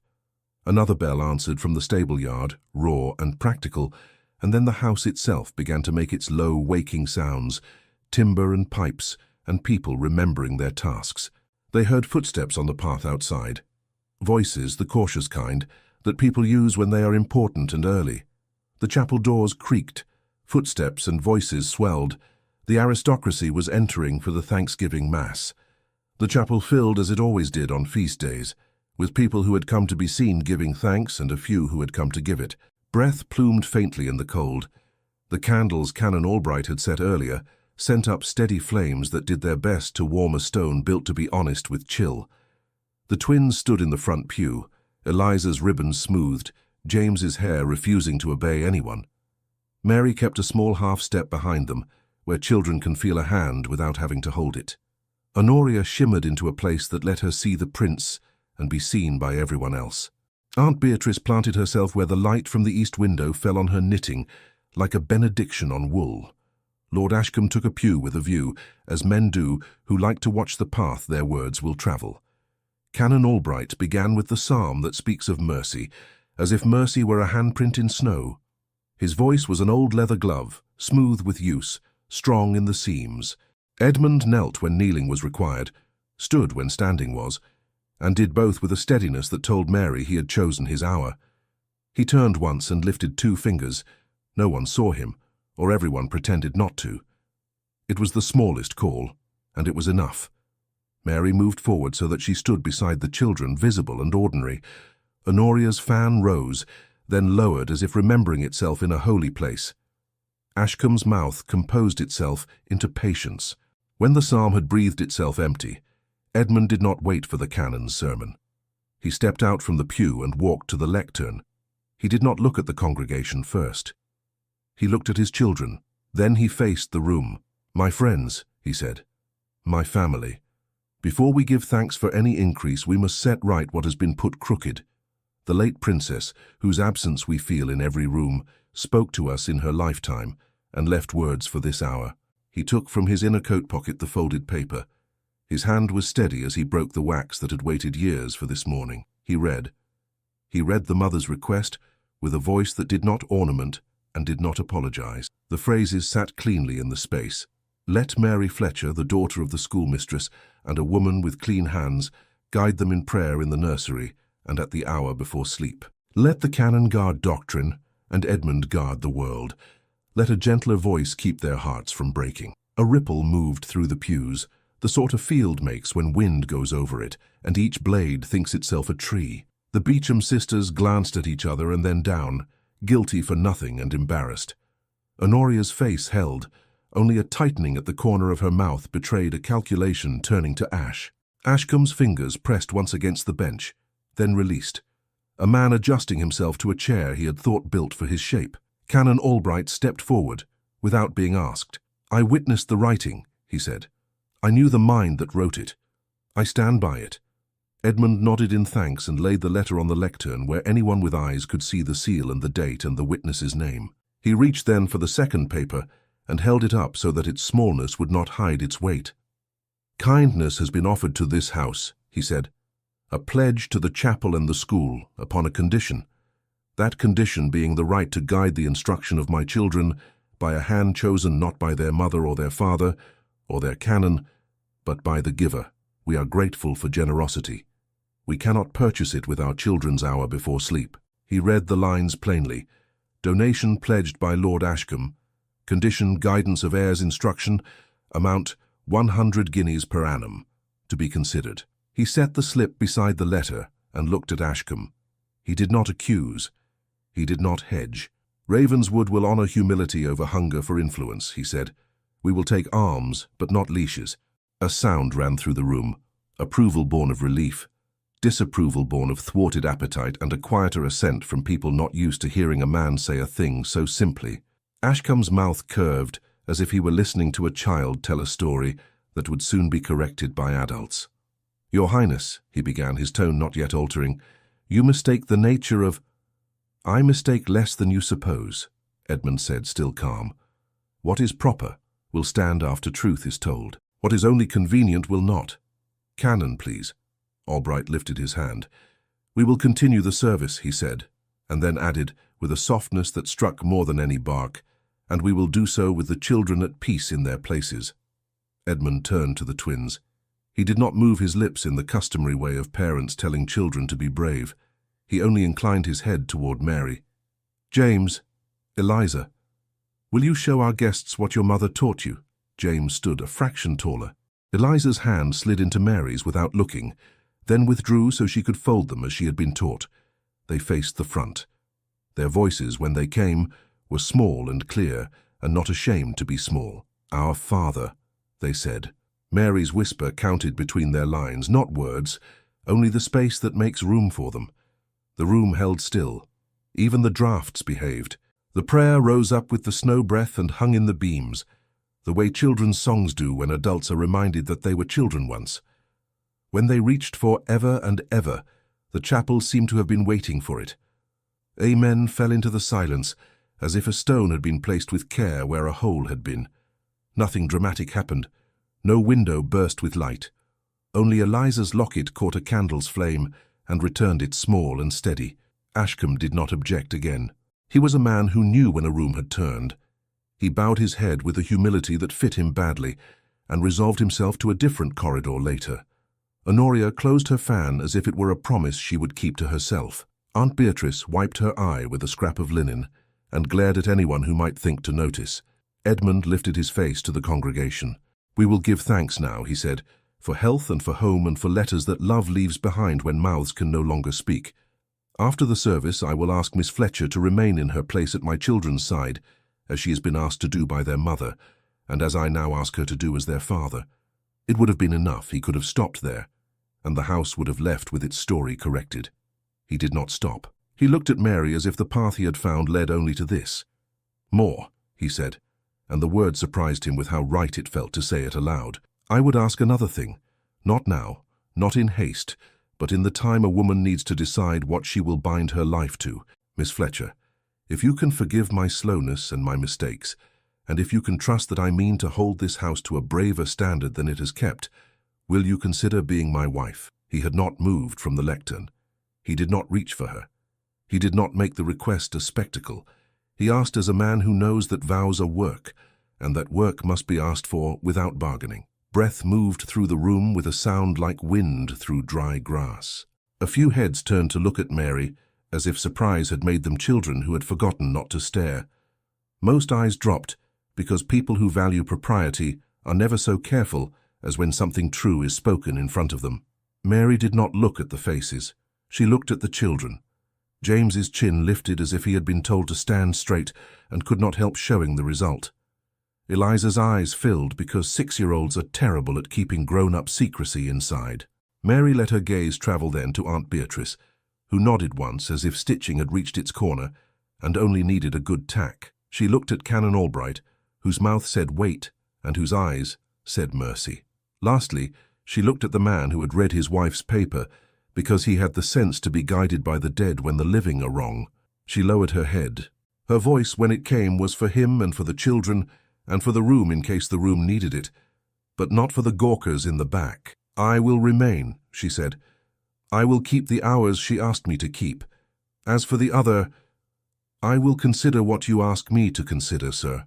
I will ask God to make me wise." He bowed. Nothing theatrical, only the acknowledgement a man owes to a freedom he has no right to take for granted. "That is all I ask." Canon Albright, who had never minded sunlight when it fell in a good place, smiled openly then. "We will sing," he said, and set the congregation to the hymn that speaks of faithful hearts and steady light. Voices rose, better and worse together. Mary stood with the children and felt the ring in her closed hand warm again, a circle without a finger yet, a trust without a shape, not nothing and not everything. After the hymn, the service closed with the benediction that asks for peace to go with people who will go home and forget parts of what they have heard. The congregation bowed and rustled and began to break the spell by talking, because talking is how people handle hours that have done more than they expected. Aunt Beatrice rose and kissed Eliza's head as if no one were watching. The Beecham sisters decided to take the other door and walk through the yew, because gossip prefers fresh air. Honoria approached with the precise smile that a lady wears when she has not gotten what she wanted, but intends to be remembered as having behaved beautifully. "How moving," she said. "How very moving." She turned to Mary with a softness that did not often belong to her voice. "Miss Fletcher," she added, "the children's quiet did them credit." Mary inclined her head. "They taught themselves," she said, and did not apologize. Honoria's eyes flickered, then steadied. She looked at Edmund, and accepted with a nod the new shape of the house. She would live with it. She would manage within it.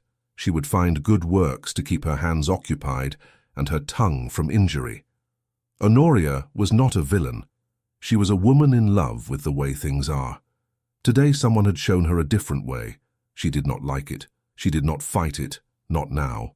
Ashcombe came last, because a man like him never comes first when the air is new. He bowed with exactly as much humility as a gentleman owes a prince in his own chapel.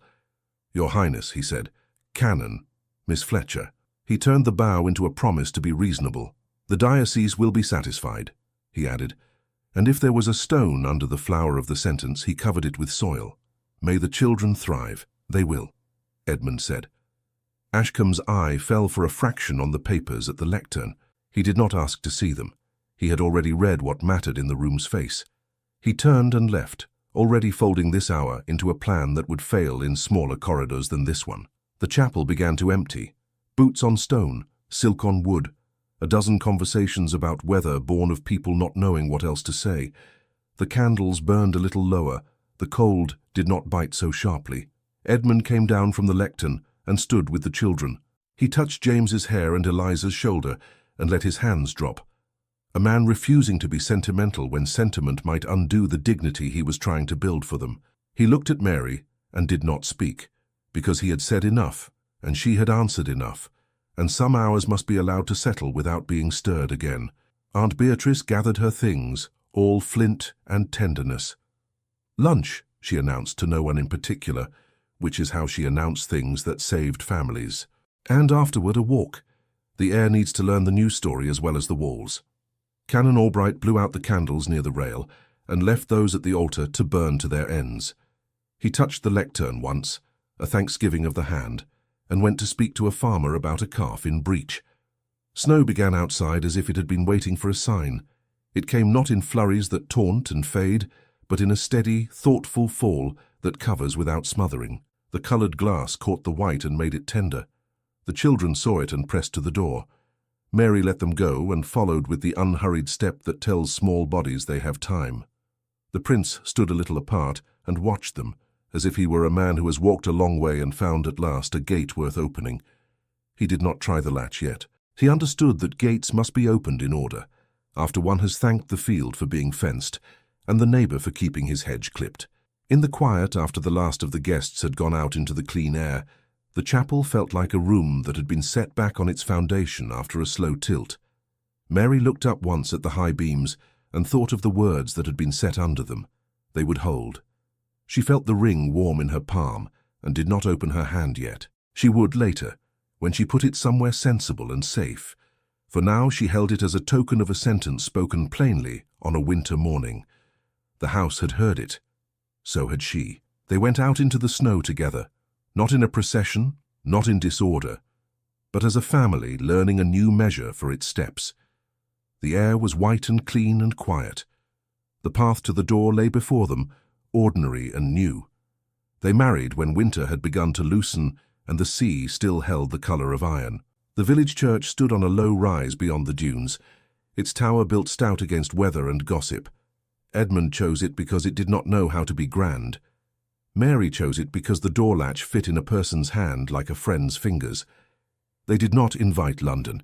They invited the place where life had actually happened. The canon came in his usual coat and his best smile. Aunt Beatrice arrived wrapped to her ears and scolding the wind for daring to touch her joints. Mrs. Betton had cried twice the night before and sworn no one would see her do it again. Miss Lee brought a posy the twins had gathered, a miracle in that season, a cluster of snowdrops the gardener had bullied out of the ground with straw and stubbornness. The Beecham sisters sent a note expressing that they were delighted by propriety when it is charming, which made Aunt Beatrice laugh until she had to sit down. The twins walked before their father and Mary, solemn and important. James scattered crumbs of dried rosemary along the aisle because real petals were not to be had. Eliza held the little basket and the dignity of a duchess. The church smelled of wax and salt and borrowed flowers. Light ran along the pews like a hand feeling for familiar shapes. Edmund stood with the steadiness he had found in the chapel, and kept since, a steadiness taught by paper and by a woman's refusal to be his excuse.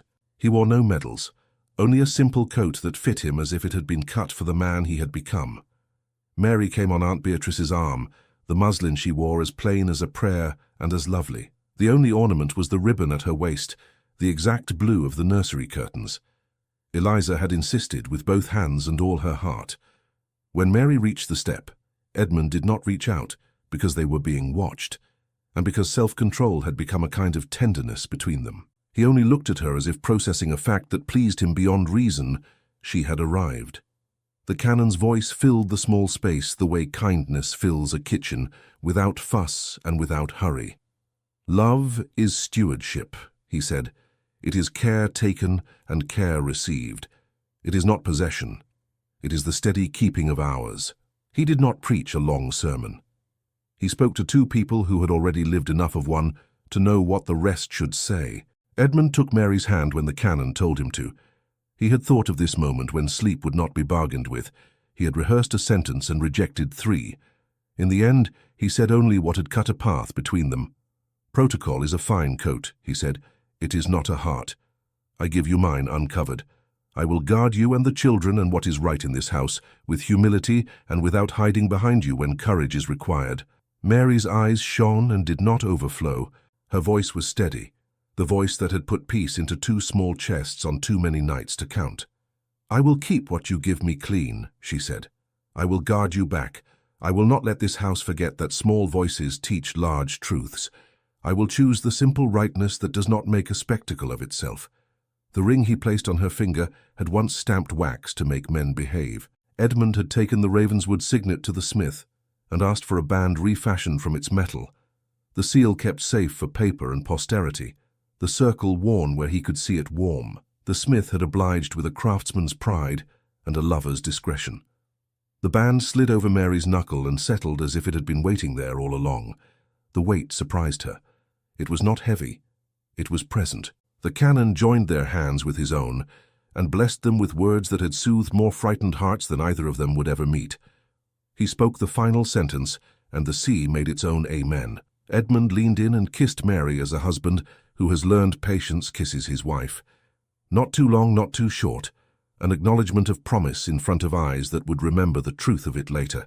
The kiss deepened a heartbeat longer than Mary had braced for. not to test anyone's temper, but to tell her without words that joy had entered duty and intended to stay. Eliza let out a small, happy sound, half sob, half laugh, and ran to catch Mary's skirt. James tried to be manly and failed and came thundering after, his cheeks fierce with feeling. Edmund bent and scooped them both. Yes, both, because even a prince can carry the world when it is only 2 children. And Mary laid her hand over the tangle of arms. They stood like that, 4 people gathering themselves into a shape that would confuse those who preferred their lines neat and their lives separate. Then they put one another down gently, because gentleness was now a rule. Outside, the sea wind made ribbons of the women's veils. The village rang the bell not because it had been asked, but because someone had decided that gratitude was louder than weather. Aunt Beatrice tugged her shawl tighter and kissed Mary's cheek with a briskness that did not fool anyone. Mrs. Betton embraced her with a quick squeeze that pressed laugh and sob into one sound. Canon Albright shook Edmund's hand and then ignored forms completely and hugged Mary hard, whispering, "Your hands were clean. Keep them so. Keep his." Honoria did not attend.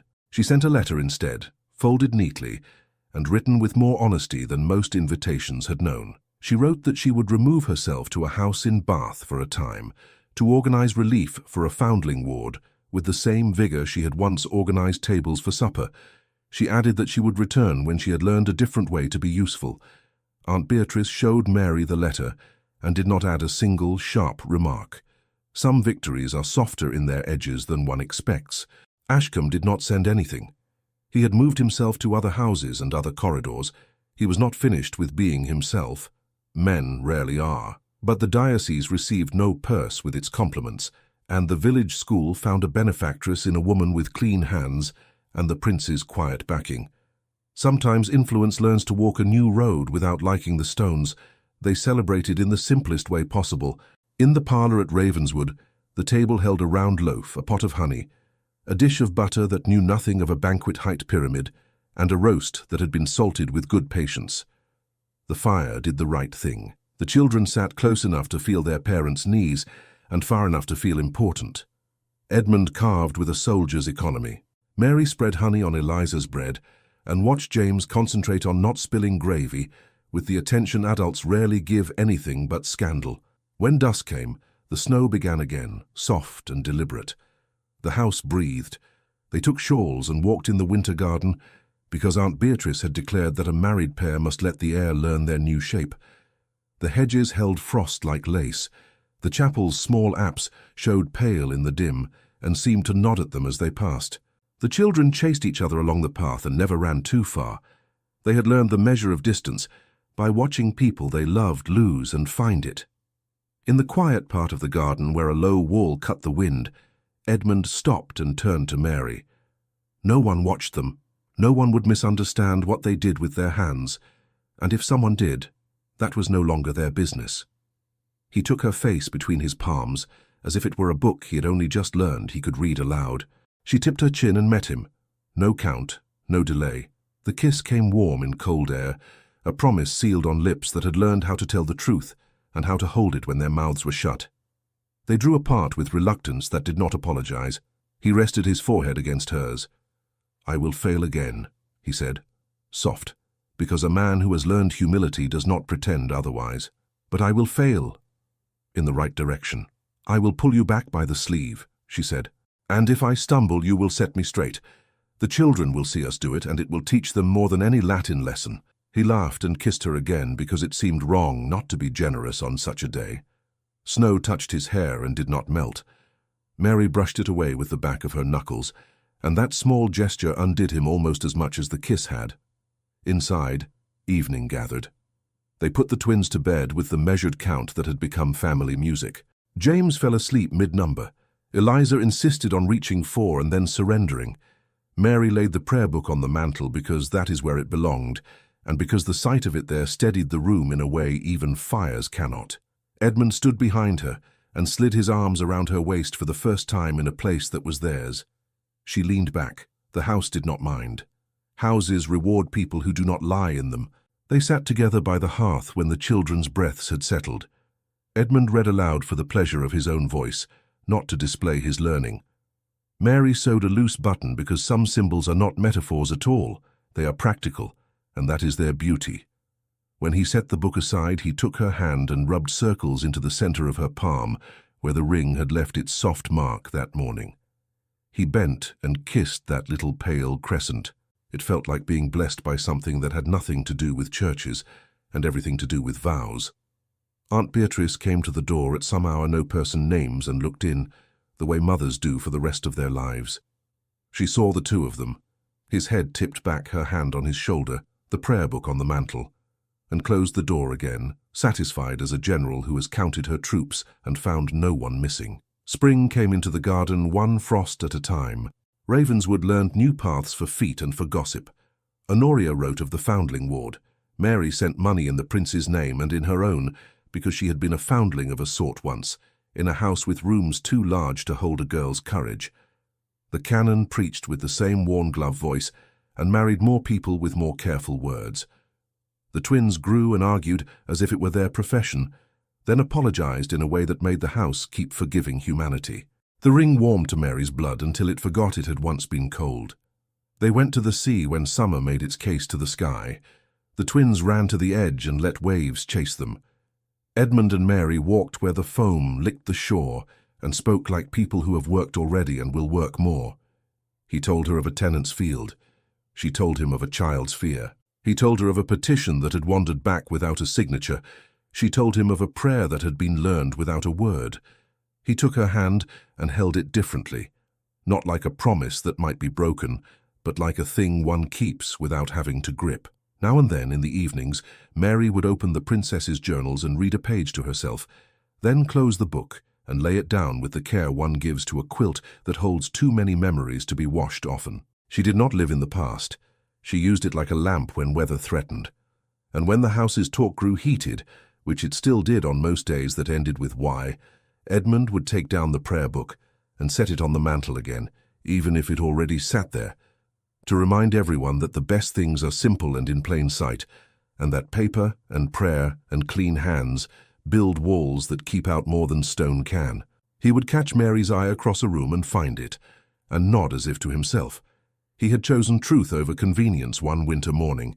He had been rewarded more than he had known a man could be, not with glory, which is a noisy thing, but with a wife and a house that held. To those who stood outside and guessed, their life looked very ordinary. Lessons, walks, mending, ledgers, a boy who would not keep his stockings from the puddle, a girl who would not keep her ribbon straight, a prince in his fields, a maid who had become his lady and had not changed her hands. To those inside it was a kingdom, modest and fierce. If you are listening, there in your own kitchen or your own street, you know what this story is telling you. Love is not a spectacle. It is a series of small braveries chosen in rooms where people prefer appearances. It is telling the truth when quiet would be easier. It is keeping your hands clean when other hands are reaching for levers. Protocol can make a person look proper. It cannot make a person good. When you are offered a ribbon with a leash tied to it, say no. When you are offered a letter that asks you to be better, say yes. And when two small voices need a gentler one to teach them how to breathe, be that voice. Even if the room is not built for you, courage is a steady flame. Hold it up. Others will find their way by it. Thank you so much for listening to this story, all the way to the end. We hope it moved you as much as it moved us while telling it. We'd love to hear your thoughts. Leave us a comment telling us where you're listening from and what you liked the most. Rate this story from 0 to 10. What score would you give it? If you enjoyed this story, don't forget to subscribe to the channel and leave a like as a show of support. That really motivates us to keep creating and sharing more stories full of emotion and life lessons. And before we go, we want to remind you that an exciting and heartwarming story recommendation will appear on the final screen. If you'd like to enjoy it, just click on the video. Thank you once again for being here, and we'll see you in the next story.